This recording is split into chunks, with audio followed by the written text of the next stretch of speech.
Michelle Rempel is immigration critic for the Conservatives. Jenny Kwan holds that role for the NDP. Welcome to you both. Thanks for having us. You know, I guess we all assume this is a senseless act of inexplicable violence in Quebec City. Is there anything, I mean, we're all sort of frustrated. Is there anything the government can and should be doing more than they're doing already? Michelle, can you think of anything? Well, I think for today, first and foremost, our thoughts and prayers have to be with the families and victims. We have to let first responders do their job, police do their job.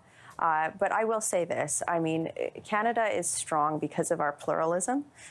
Canada is strong because we have the right to worship whatever faith we choose without persecution, and no one should ever be in a position where they fear their worship. And you know, I sat in the House of Commons today and listened to the tributes. You sort of have a moment where you go, how are we still here as a species? How does this happen? And if there is additional legislative measures that need to happen, I think we have to make sure that police do their work first before we, you know, escalate anything, because this needs to be about focusing on the victims today.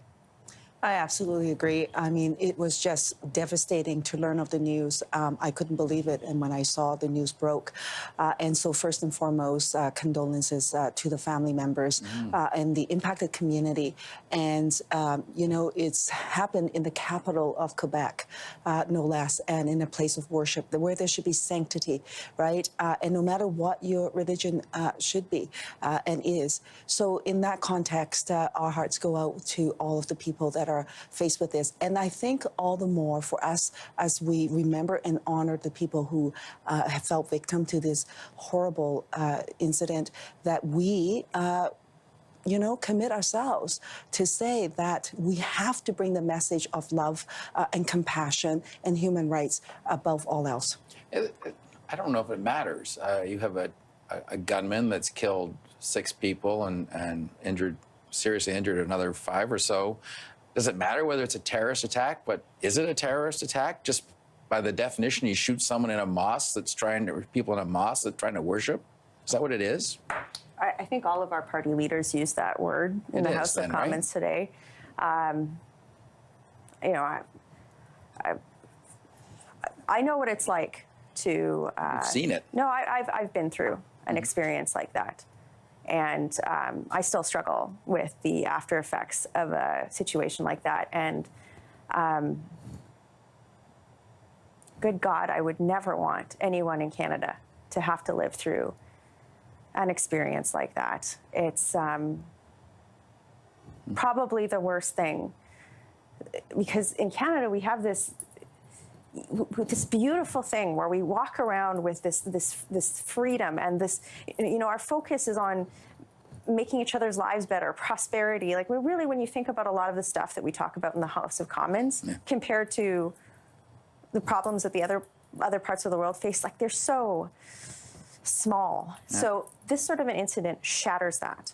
And, you know, the last thing that I would want anyone in this country to say was to start saying, my God's better than your God, and you deserved it, or you didn't deserve it, or this or that. This needs to be about compassion, supporting Canadian pluralism, and understanding that, you know, our differences are things that are overcome through our pluralism, strong legislative framework, and compassion as Canadians. So that was very inarticulate, but no, it was great. You know, I think you summed it up beautifully, Jen. Yeah. Well, I think one thing that is really wonderful about Canada is this. We celebrate this year our 150th anniversary. And I say this with such pride and honor that we are the faces of the world. You look around everywhere and you see the faces of the world here in Canada and built on multiculturalism. When an incident like that, it does threaten what we believe in, right? When you have an incident that takes place that strikes terror in the hearts of people, I don't know whether or not that's a definition of terrorism, but I'll tell you that's terrorism in my books. And our leaders are calling it that. And so again, it brings us all together to resolve more than ever to stand up to this kind of cowardice actions, and to stand up against violence, and for us to stand up with the international community to say that Canada will take its place place. We are strong, staunch defenders of human rights, and everybody, no matter your race, your religion, your place of birth, where you come from, you should have equal rights, and we will protect it. Ralph Goda wouldn't go there, but the White House is sort of saying, well, you know, this proves that we should be keeping very vigilant at our borders and this immigration ban that's coming down. They didn't directly justify it with that, but they sort of linked it to it. Is that crazy talk, or is there something there? Michelle, you deal with immigration issues, and you know you file back and forth. What do you think? I hadn't heard that. I'm just taking a moment to digest that, actually. Our pluralism is sustained by a very strong set of laws in Canada. I mean, it is illegal to do many things that are often committed in the name of religion, right? You know, murder, rape, subjugation, hate speech, hate crimes. We have a very strong legal framework to prevent that. We also have a very strong social framework where Canadians place great value and emphasis on the fact that we can worship freely, that we can be individuals, that we can have individual freedom of opportunity. So I guess my response would be very simply this to that statement. We've got our act together here. If we need to tweak it, we can look at that, but I'm really proud of our laws and our pluralism in Canada, and that would be my response to any administration around the world who would say otherwise. Jenny? Well, on the question around safety, experts, people who are smarter than me, are saying, in fact, bans such as the one that the Trump administration is suggesting does not add to the question of safety. Of course, this incident does highlight one issue, and that is that hate, there is no border.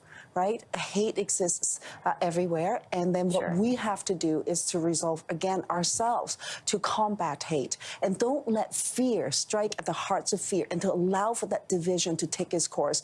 And all the more reason for us to stand united with those who's been victimized, those who's lost family members, to say you are not alone, that we are with you. And we will stand united with you, because when you're injured and you've been hurt, we've all been hurt, and we will not accept it.